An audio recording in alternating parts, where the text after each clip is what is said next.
اللہ الرحمن الرحیم۔ نکاح کے متعلق حضور اکرم صلی اللہ علیہ وسلم نے فرمایا کس سے نکاح کرنا چاہیے، نکاح میں کیا چیزیں دیکھنی چاہیے؟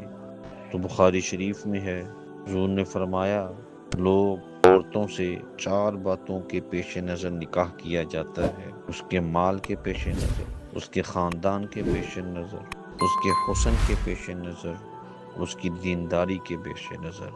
4 چیزیں ہیں، کوئی مال دیکھتا ہے، کوئی خاندان دیکھتا ہے، کوئی حسن دیکھتا ہے، تو کوئی دینداری دیکھتا ہے۔ تو حضور نے فرمایا کہ میں تمہیں دین اور دیندار عورت کی نصیحت کرتا ہوں کہ تم ان سب میں سب سے زیادہ اگر مقدم رکھنی ہے تو دینداری رکھو اور دین کو مقدم رکھو۔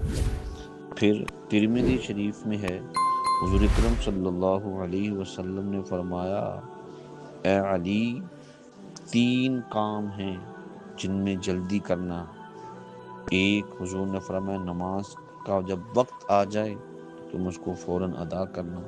دوسرا، جنازہ تیار ہو تو اس کو دفنا دینا، اس کا جنازہ پڑھ لینا جب کوئی فوت ہو۔ تیسرا، بن بیاہی عورت کا نکاح، جب اس کا مناسب رشتہ ملے، جب وہ بالغ ہو تو اس کا نکاح کر دینا۔ یہ ترمذی شریف میں ہے۔